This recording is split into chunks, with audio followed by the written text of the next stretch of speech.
1.5 വയസ്സ് മാത്രം പ്രായമുള്ള കുഞ്ഞാണ്. ഏതോ പ്രേത സിനിമയിൽ കാണും പോലെ വാടകയ്ക്കെടുത്തൊരു ചെകുത്താൻ വിലാസം വീട്ടിൽ. ആ കുഞ്ഞ് ഓരോ ദിവസവും അനുഭവിച്ച യാതനകൾ, വേദനകൾ വെറുതെയെങ്കിലും ഓർക്കാനാവൂ. ഓർമ്മയുറക്കാത്ത പ്രായത്തിൽ എത്രയധികമാണ് വേദന. പഞ്ഞിക്കെട്ട് പോലെ ഇച്ചിരിപ്പോന്നൊരു പൊടിക്കുഞ്ഞിന്റെ ശരീരത്തിൽ എണ്ണിപ്പറഞ്ഞാൽ 51 മുറിവുകളാണ്. കുഞ്ഞുകാലടിയിൽ ഓരോ വിരൽത്താഴയും സിഗരറ്റ് കുറ്റിയിൽ കുത്തിപ്പൊള്ളിച്ച വ്രണങ്ങളാണ്. കയ്യിൽ കിട്ടിയ കമ്പും കോലും കൊണ്ട് അടിച്ച് തൊലിപൊളിഞ്ഞ മുറിവുകൾ ആഴവേദനയുടെ ചോരകല്ലിക്കലാണ്. മൂർച്ചയുള്ള എന്തോ കൊണ്ട് കുത്തിക്കീറിയ മട്ടിൽ ജനനേന്ദ്രിയത്തിൽ ആഴത്തിലാണ് മുറിവ്. ഒടിച്ചു കളഞ്ഞ 2 കുഞ്ഞിക്കൈകൾ, തലയിൽ നീർക്കെട്ട്, ചതവ്, മുറിവ്. കൊല്ലാക്കൊല ചെയ്ത് കൊന്നതാണ്. അഷ്കറയ ഡാൻസർ പെൺകുട്ടിക്കും നിനക്കുമിടയിൽ, നിങ്ങളുടെ ശപിക്കപ്പെട്ട ബന്ധത്തിനിടയിൽ ഈ കുഞ്ഞൊരു ശല്യമാണെങ്കിൽ അമ്മത്തൊട്ടിൽ പോകാൻ സമയമില്ലെങ്കിൽ ദൂരെ ഏതെങ്കിലും റോഡ് സൈഡിൽ കൊണ്ടുപോകാമായിരുന്നില്ലേ? അതല്ല, തീർക്കാനാണെങ്കിൽ ഒറ്റയടിക്കാകാമായിരുന്നല്ലോ. ഇത്രയും ദ്രോഹിച്ച് വേണമായിരുന്നോടാ ദുഷ്ട.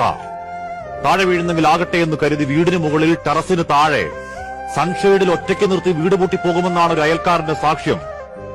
എന്തു പേടിച്ചു കാണണം.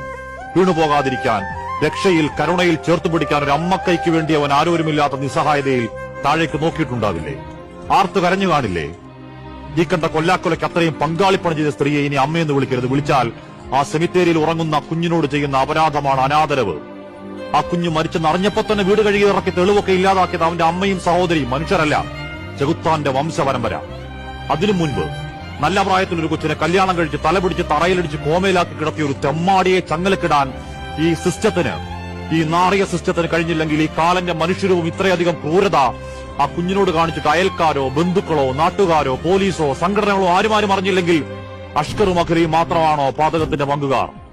എത്രായിരം മനുഷ്യരാണ് മക്കളില്ലാത്ത വേദനയിൽ കുഞ്ഞിക്കാലിന് കാത്തിരിപ്പ്. എന്നിട്ടും അവർക്കൊന്നും കിട്ടാതെ ഏതോ നരകത്തിൽ പോയി പറന്ന്, കുഞ്ചിക്കലെന്തെന്നറിയാതെ, സ്നേഹമെന്തെന്നറിയാതെ, എരുതീ വേദനയിൽ ദേഹം മൊത്തം തറഞ്ഞ മുറിവിൽ ചോര വാർന്നെങ്കിലും നീ രക്ഷപ്പെട്ടു പോയതാണ്. ഇതൊരു